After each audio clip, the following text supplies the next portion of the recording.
Goedemiddag, selamat siang. Kali ini kita akan ke Keraton Yogyakarta ya. Di jantung kota Yogyakarta berdiri sebuah istana yang bukan hanya megah secara fisik tetapi juga syarat makna dan nilai budaya. Nah, ini kita masuk, mau beli tiketnya dulu, tetapi saya nggak boleh masuk karena pakai celana model parang. Belum masuk, sudah nggak boleh masuk karena saya memakai motif batik ini, jadi nggak boleh. Jadi kita kita mau beli celana lagi. Mama sebentar beli celana. Inilah Keraton Ngayogyakarta Hadiningrat. Itu simbol kejayaan, kebijaksanaan, dan jati diri masyarakat Jawa yang masih lestari hingga saat ini. Keraton Yogyakarta ini didirikan pada tahun 1755 setelah terjadinya perjanjian Giyanti yang membagi Kesultanan Mataram menjadi dua, yaitu Kesunahan Surakarta atau yang ada di Solo dan Kesultanan Yogyakarta. Pendiri keraton ini adalah Sri Sultan Hamengkubuwono I, seorang raja yang dikenal sebagai arsitek ulung dan pemimpin bijaksana.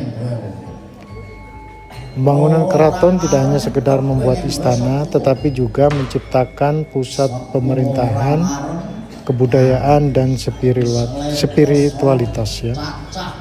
Setiap dinding, pintu, dan ukiran di keraton menyimpan filosofi yang mendalam tentang hubungan manusia dengan Tuhan, alam, dan sesamanya. Secara arsitektural, Keraton Yogyakarta adalah mahakarya, sumbu imajiner yang menghubungkan Gunung Merapi, keraton, dan pantai Parangtritis, menggambarkan harmoni antara dunia atas, dunia manusia, dan dunia bawah. Konsep ini melambangkan keseimbangan hidup, bahwa manusia harus selaras dengan alam dan spiritualitasnya.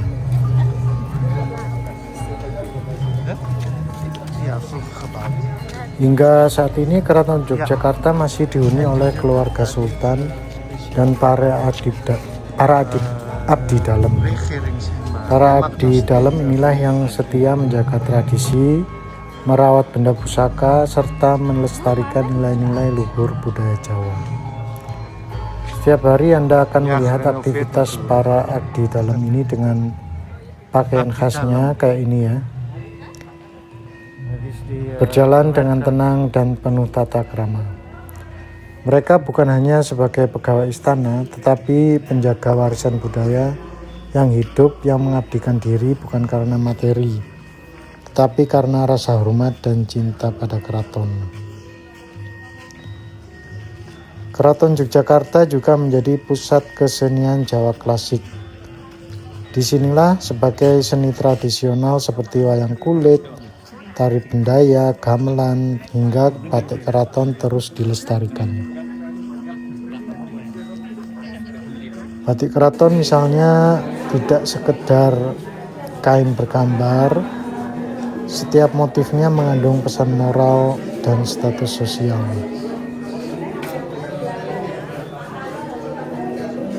Meskipun zaman telah berubah, Keraton Yogyakarta tetap menjadi simbol penting dalam kehidupan masyarakat. Sultan Yogyakarta kini hanya seorang raja tradisional, tidak hanya seorang raja tradisional atau hanya simbol, tetapi dia juga gubernur daerah istimewa Yogyakarta, sebuah bentuk sinergi antara sistem kerajaan dan pemerintahan modern.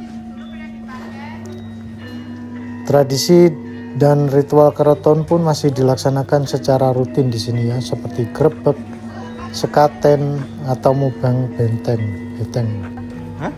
Acara-acara ini bukan sekedar seremoni, melainkan sarana menjaga hubungan antara keraton dan rakyatnya. Semua berlangsung dengan hikmat, memperlihatkan bagaimana nilai spiritual tetap hidup di tengah modernitas.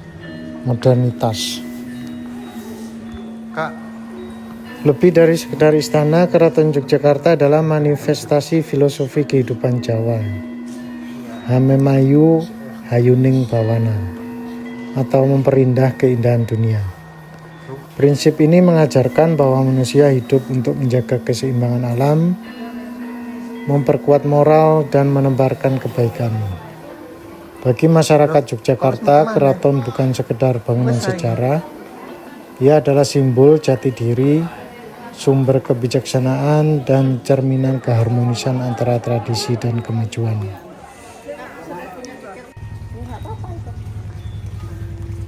Nah, ini kita diajak oleh guide dalam keraton gitu. Kita diajak untuk mencicipi atau Ini proses melihat proses kopi luwak ya. Kopi luwak ini sejenis kopi yang dihasilkan dari biji yang dimakan, kemudian dikeluarkan kembali melalui kotoran hewan luwak atau musang ya. Tahu kopi luwak ya, Bu ya? Kalau Mbak belum pernah. Ya, yang dijual-jual yang itu yang- kalau kayaknya yang sas- bukan dia Mbak ya, saset itu ya. Kalau itu bukan luwak, Asli. itu ya cuma camnya. Camnya. Cuma camnya ya. Nah, ini proses pembuatannya yang pertama, kedua, ketiga, keempat, lalu yang terakhir dibikin bubuk. Bubuk. Iya, dibubuk. Yang ini buah kopi yang sudah dikeringkan hanya untuk sampel aja. Kalau perkebunan kita ada di lereng Merapi di sini. Kalau ini binatang luwaknya. Punya sultan apa punya? Iya, punya kita. Cuman kita yang merawat. Nah, ini luwaknya ini kita Tidak diseluwak, Pak.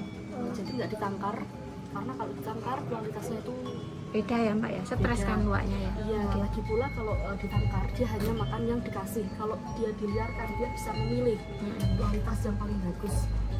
Nah, di pohon ada hijau, ada kuning, ada merah. Dia makan yang merah aja, tapi nggak semua merah. Yang kualitasnya paling bagus dan yang Tahu manis. ya dia. Iya, kayak kelelawar nyari mangga. Konsepnya seperti itu. Jadi setelah nemuin yang paling manis nanti akan dikonsumsi, tapi karena sistem pencernaan luwak ini sangat sederhana, dia tidak mampu mencerna bijinya. Bijinya akan difermentasi dulu kira-kira 6 jam. Setelah 6 jam baru dikeluarkan bersama kopinya. Oke, sekian saja dari Homestay Amsterdam Channel. Jangan lupa like, subscribe, dan nyalakan loncengnya. Assalamualaikum warahmatullahi wabarakatuh.